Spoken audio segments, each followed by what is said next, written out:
भारत गौरव आचार्य श्री पुलक सागर जी गुरुदेव के प्रवचन और धार्मिक कार्यक्रम देखने एवं सुनने के लिए जिन शरणम मीडिया चैनल को अभी सब्सक्राइब करें और बेल आइकॉन पर क्लिक जरूर करें। असफलता मिलती है तो आदमी को क्रोध आता है और सफलता मिल जाए तो अहंकार आता है। आज तीसरा नंबर है छल कपट बेईमानी। ध्यान रखना, छल का सहारा कौन लेता है? कौन है जो मायाचारी का सहारा लेता है? कौन है जो छल का सहारा लेता है? वो कौन है जो कपटपूर्ण व्यवहार करके अपने काम बनाता है? वह कमजोर आदमी होता है। जिसके पास शक्ति है, ताकत है ना, वो छल कपट नहीं किया करता। इसलिए हमारे तीर्थंकर वो होते हैं जो सर्वशक्तिमान वज्र वृषभ नारायण सहनन के स्वामी होते हैं। उन्हें छल का सहारा लेना नहीं पड़ता है। हमारा सहननहीन है। यहां पर हर किसी का एक बाप मौजूद है, ध्यान रखना। छल से आदमी अपने काम निकालता है। याद रखना, जो जितना कमजोर होगा वो उतना छली होगा, वो उतना कपट करेगा। लेकिन एक बात हमेशा स्मरण में रखना, जो दूसरों को छलता है, छाले उसके सीने में पड़ा करते हैं। दूसरों को छल के काम तो निकाल सकते हो, दूसरों को छल के अपने काम तो बना सकते हो, लेकिन ध्यान रखना, दूसरों को छलोगे, दूसरों के मुंह पर कालिख पोतने से पहले अपने हाथ काले हो जाया करते हैं। और दूसरों के लिए जो गड्ढा खोदता है, पहले उसे उस गड्ढे में गुजरना पड़ता है। जो दूसरों के साथ छल करता है, पहला छल उससे ही हो जाया करता है। कैसा वातावरण है घर का, परिवार का? साथ साथ रहते हैं पर भरोसा नहीं। परिवार में साथ साथ हैं मगर एक दूसरे का भरोसा नहीं है। कोई मेहमान आ जाता है, बड़ा स्वागत होता है, सत्कार होता है, आव भगत होती है, अच्छा भोजन कराया जाता है, लेकिन विश्वास नहीं है। ध्यान रखना, यदि विश्वास होता ना तो घर के दरवाजे पे ताला डाला ये तो समझ आता है, अंदर ताले काहे के लिए डलते हैं? ध्यान रखना, पत्नी की तिजोरी में अलग ताला है, पति की अलमारी में अलग ताला है। अरे अलमारियां तो छोड़ दो, सबके मोबाइल में ताला है। ध्यान रखना, बच्चे के मोबाइल में लॉक है, बेटे के मोबाइल में लॉक है, बेटी के मोबाइल में लॉक पड़ा हुआ है। कोई किसी का मैसेज पढ़ नहीं सकता है। ध्यान रख, क्यों नहीं पढ़ सकता? कुछ ना कुछ समथिंग इज रॉन्ग। ध्यान रखना, नहीं तो पढ़ने में क्या दिक्कत है? हर किसी ने अपने आप को बंद कर रखा है तालों में। यही बात लगती है कि अविश्वास, विश्वास नहीं है। मेहमान रहता है लेकिन घर में ताले हैं, चाबियां हैं, मन में ये चलता है कुछ ले नहीं जाए। ध्यान रखना, कोई सामान उठा करके ना ले जाए। कितना रिश्तेदार है, मेहमान है, लेकिन फिर भी दिमाग में भरोसा नहीं है, किसी का भरोसा नहीं है। नौकर रहता है, जान देता है, लेकिन हमारे अंदर धुक धुक चलता है। थोड़ा वॉच करना पड़ता है, देखना पड़ता है। महिलाओं से पूछो, औरंगाबाद की नहीं, नासिक वाली, तुम्हारी बात तो मुंबई जाके करूंगा, क्योंकि मुझे यहां से मुंबई जाना है और अभी यहां रहना है। अभी तो आधा चौमासा हुआ है, अभी हाफ बाकी है। विचार करना, सोचना है आपको। कितना संदेह है एक दूसरे के भीतर, कितना डाउट है एक दूसरे के भीतर। हमें एक दूसरे पर विश्वास नहीं हुआ करता है। नौकर रहता है, महिलाओं से पूछो कि भाई क्या काम करती हो घर में? झाड़ू वाली झाड़ू करती है, पोंछे वाली पोंछे करती है, कपड़ा वाला कपड़ा धोती है, खाना वाली खाना बनाती है। तुम क्या करती हो? बोले हम बहुत बिजी हैं। बोले क्यों? बोले काम कुछ नहीं है, बिजी बहुत हैं। ध्यान रखना, बोले काम क्यों नहीं, क्या क्या बिजी हो? बोले इन सब पे निगरानी रखना पड़ती है। ध्यान रखना, उनको वॉच करना पड़ता है, देखना पड़ता है। भरोसा नहीं है ना जिंदगी में किसी का, किसी पर, किसी को। और एक बात याद रखना, जब हम दूसरों को भरोसा नहीं दे पाए तो हमारे अंदर भी दूसरों पर भरोसा कभी नहीं आ सकता है। हमें विश्वास नहीं, हमें डाउट लगता है। चौमासा हो रहा था ना, भरोसा नहीं था, क्या होगा, चारों तरफ चतुर्मास हैं, ले आए तो क्या होगा, ललित पाटनी देख लो, ये होगा और क्या होगा। ध्यान रखिए, होता है, मानव का नेचर है। मैं भी तो सोच रहा था बैठेंगे नहीं बैठेंगे, आएंगे नहीं आएंगे, शिविर लगाएं नहीं लगाएं।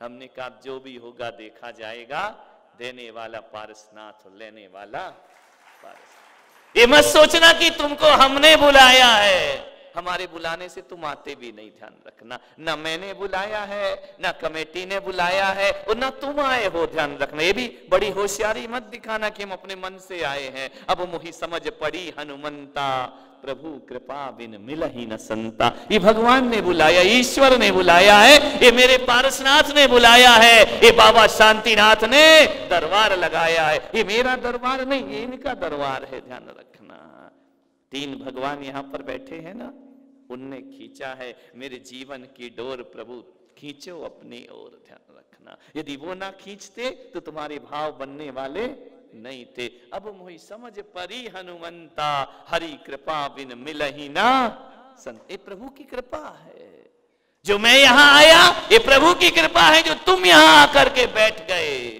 ये प्रभु के, वो जो नहीं आ पाए वो कृपा से दूर हैं। अभी ध्यान रखना, अपने अपने में लगे होंगे गोरख धंधे में।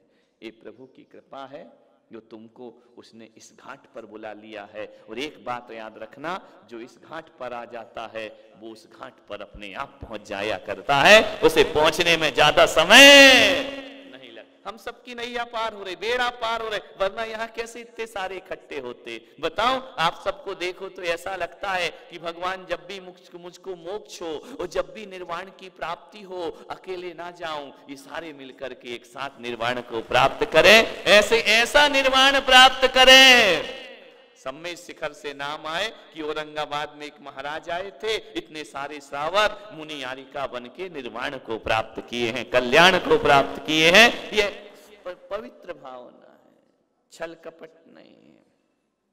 नौकर पर भरोसा नहीं, नौकर का मालिक पर भरोसा नहीं, उसके अंदर एक खटका रहता है, कब निकाल देगा मुझे यहां से। ध्यान रखना, भरोसे टूट गए हैं। क्यों टूट गए? किसी का किसी पे कोई भरोसा नहीं रह गया। ध्यान रखना,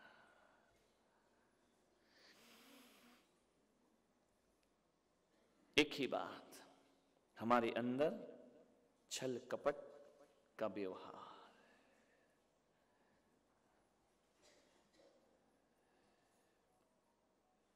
तिजोरी है तो ताले में है, पैसा है तो ताले में है, गहने हैं तो ताले में हैं, बाहर वालों का ताला नहीं, भीतर वालों के ताले हैं।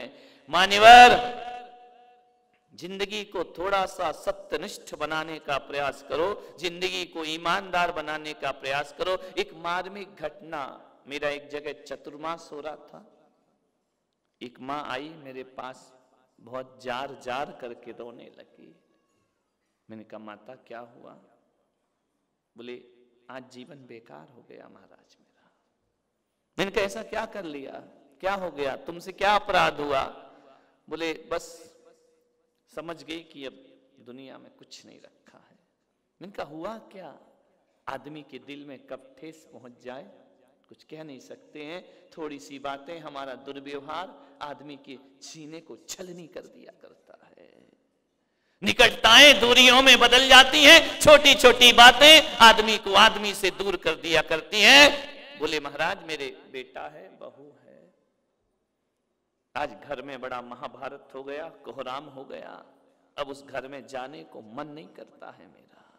ऐसे दिन आ गए, कभी एक माँ के साथ 4 बच्चे रहा करते थे, प्रेम से रहते थे, आज ऐसा कैसे हो गया कि माँ उस घर में नहीं जाना चाहती है, बेटा उस घर में नहीं जाना चाहता है। ऐसा नारकी वातावरण परिवार का बन गया और यहाँ बैठ करके हम भगवान की पूजा करते हैं। मेरे मान्यवर ध्यान रखना, यदि घर को अच्छे से नहीं बनाया ना तो यहाँ की पूजाएं तुम्हारा कल्याण करने वाली नहीं है, यहाँ की पूजाओं से उद्धार होने वाला नहीं है। यहाँ बड़े आनंद है, झूम रहे हैं, नाच रहे हैं, घर में नरक जैसा वातावरण है। ये सरलता नहीं है, ये मायाचारी है, ये छल कपट हुआ करता है। मैं तो आपसे इतना निवेदन करता हूं, मंदिर में शांति बाद में मांगना, पहले घर में शांति की स्थापना करना तो मंदिर में शांति प्राप्त होगी। घर अशांत है, बारूद के ढेर में बैठकर गीत सुन रहे हो, ध्यान रखना। विस्फोटक स्थिति में बैठकर जीवन के आनंद को बटोरना चाहते हो, नहीं, पहले मेरा मन शांत होना चाहिए, परिवार शांत होना चाहिए, फिर मंदिरों में शांति की प्रार्थनाएं होना चाहिए। ध्यान रखना, प्रार्थनाएं बहुत हैं भगवान सा। आप दिक्कत तो इस बात की है कि लड़ते आप घर में हो, क्षमा भगवान से मांगते, ये काहे को क्षमा करेंगे? विचार करिए। मैं बैठा था एक कमरे में, एक आदमी आया, उसने इतनी जोर से लात मारी, फट से दरवाजा खुला। मैंने कहा ओ भाई ये क्या? बोले नमोस्तु महाराज, नमोस्तु नमोस्तु। मैंने कहा ये क्या तरीका है दरवाजा खोलने का, ये किस तरह से दरवाजे खोल रहे? एक बात बता, घर में लड़के आया है क्या? बोले आपको कैसे पता? मैंने कहा तेरी हरकतें बता रही हैं, या तो पिट के आया है या पीट के आया है, इतनी जोर से लात मारने की क्या जरूरत है? मैंने कहा जा। बोले क्या करूं महाराज, गलती हो गई। तो मैंने कहा जा उस दरवाजे से माफी मांग।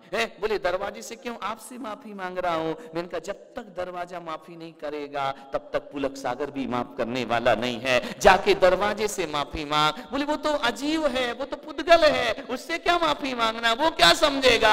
अरे मैंने कहा पागल, माफी मांगने में अजीब दिखाई दे रहा है। अरे लात मारता तब सोचता अजीब को क्या लात मारना, पुद्गल को क्या लात मारना। तूने लात मारते समय नहीं देखा, तूने क्रोध करते समय नहीं देखा। क्षमा मांगने में आदमी बुद्धि लगाता है, तर्क लगाता है। सामान तोड़ते समय ध्यान नहीं आता कि इसको तोड़ने से क्या मिलेगा मुझे। सामान फेंकते समय ध्यान नहीं आता है ये अजीब है, उस पर क्रोध करने से मुझे क्या मिल जाएगा, उस पर गुस्सा करने से क्या मिल जाएगा। मेरे महावीर तो कहते हैं कि अचेतन से भी जो चेतन जैसा व्यवहार करता है वो 10 लक्षण धर्म का स्वामी हुआ करता है। देखना, पत्थरों में भी जो जीव देख लेता है, जो लात मारते समय सोच लेता है कि दरवाजा है इस पर लात नहीं मारना चाहिए, लेकिन आदमी क्षमा मांगते समय तर्क लगाता है, अपराध करते समय नहीं सोचता है। विचार करना, सुबह से घर में बहुत झगड़ा हुआ, इतना झगड़ा, इतना झगड़ा, इतना झगड़ा। झगड़ा माने काय का था? सामान का। सामान भी क्या था? एक सोने की अंगूठी घर पर रखी थी।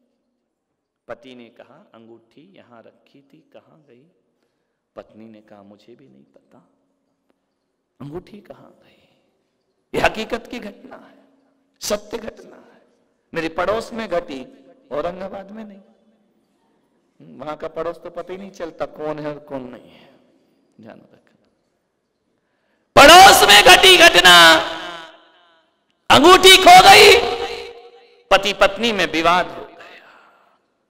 कैसा नादान है आदमी, सामान के लिए दिल तोड़ देता है एक दूसरे का।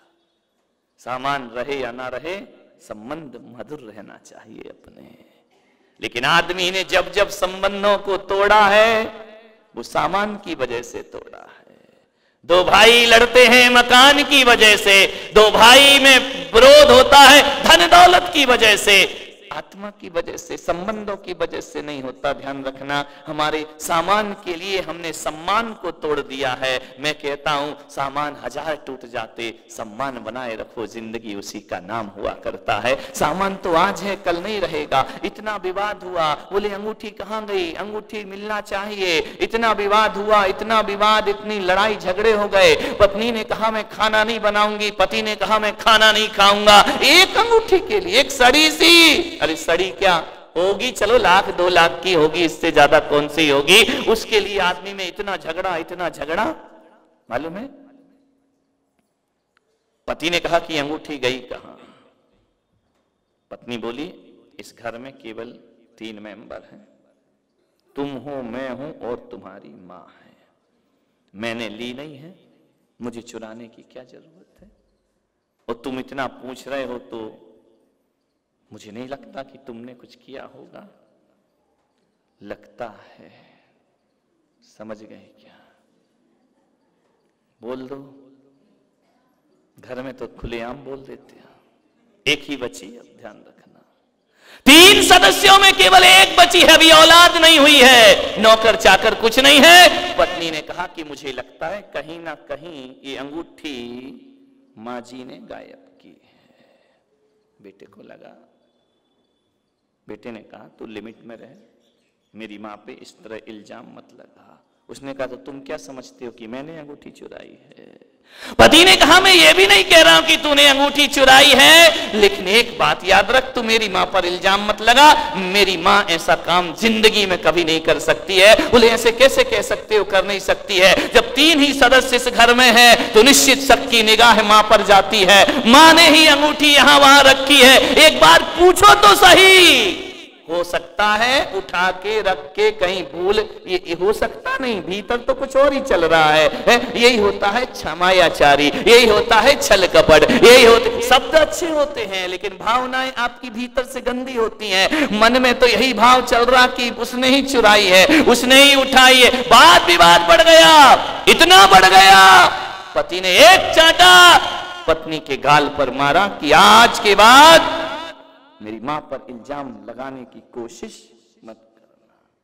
पत्नी ने पूछा इतना विश्वास है तुम्हें अपनी मां पर? बोले हां बहुत विश्वास है। क्यों?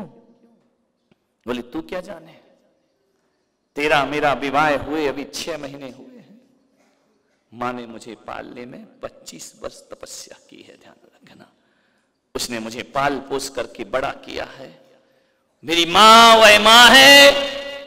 मुझे याद है जब मेरे पिता नहीं थे इस धरती पर, मेरी मां ने कैसे मेहनत मजदूरी करके मुझे पाला है। ध्यान रखना, मेरी मां ने गरीबी के दिन देखे हैं। मेरी मां के पास 2 वक्त की रोटी भी नहीं थी तो भी मेरी मां मुझे रोटियां खिलाया करती थी। और एक समय तो वह था कि जब डिब्बे में एक ही रोटी होती थी, मां डिब्बा बंद करती थी और एक रोटी मेरी थाली में रखती थी। और जब मैं कहता था कि मां तूने रोटी नहीं खाई, तो वो कहती थी डिब्बे में रखी है, बाद में खा लूंगी। और मैं समझ जाता था कि डिब्बे में कोई रोटी नहीं है। यदि मां बेटे की दिल की बात समझती है तो बेटा भी मां के दिल की बात समझा करता है। समझ गया कि डिब्बा नहीं खुल रहा है, इसका मतलब उसमें रोटी नहीं है। और पगली तुझे मालूम है, मां एक रोटी मेरी थाली में रखती थी, मैं भी उसी का बेटा था, आधी रोटी खाता था और कहता था मेरा पेट भर गया है। मां मैं बाहर खा के आया हूं, मां मैं दोस्तों के बीच में खाकर आया हूं, मुझे नहीं खाना है, मेरा पेट भर गया है। एक बात याद रख, जिस मां ने, उस मां के लिए मैं आधी रोटी थाली पे छोड़ता था, मेरी मां ने आधी रोटी खा करके मुझे पाला है। अरे आधी रोटी नहीं, जो मां अपने बेटे की जूठी रोटी खा करके बच्चे को पालती है, और जिसने कभी अपने आप को अभावों से महसूस नहीं किया है, जिसने मेरी जूठी रोटी खा कर आज मुझे इस योग्य बना दिया है। ध्यान रखना, दुनिया की कोई भी ताकत आ जाए, मेरी मां पर मुझे अविश्वास पैदा नहीं करा सकता है। मेरी मां ने जो मेरे साथ किया है वो दुनिया में कोई मां नहीं। और उस मां को तू कह रही है कि अंगूठी उसने उठाई होगी। एक बात ध्यान रख, एक शब्द जो तूने आज बोला है ना, मुझे समझ नहीं आया। ये शब्द मेरी मां ने जब सुना है, उस मां की आंख से टप टप आंसू गिरे। उसने कहा बेटा तू जूठी रोटी का कर्ज चुका रहा है या आधी रोटी का कर्ज चुका रहा है, मुझे समझ नहीं आ रहा है। ध्यान रखिए, विचार करिए, जूठी रोटी खा खा करके मां ने पाला है। उसने कहा तू 6 महीने की आई है, मेरी मां पर अविश्वास भरोसे की बात करती है। ध्यान रखना मान्यवर, उस मां को उस दिन लगा कि अब मुझे इस घर में नहीं रहना चाहिए। ध्यान रखना, माँ बाप मकान नहीं चाहते, धन दौलत रुपया पैसा नहीं चाहते हैं, माँ बाप अपने बच्चों का विश्वास चाहा करते हैं। ध्यान रखना, वो जिस औलाद को अपने माँ बाप पर ही विश्वास ना हो, मैं तो कहता हूं ऐसी औलाद को उत्तम आर्य धर्म की पूजा करने का हक नहीं होना चाहिए। ध्यान रखना। किस बात पर हक जमाते हो, किस बात पे अर्घ चढ़ाते हो? यहाँ पर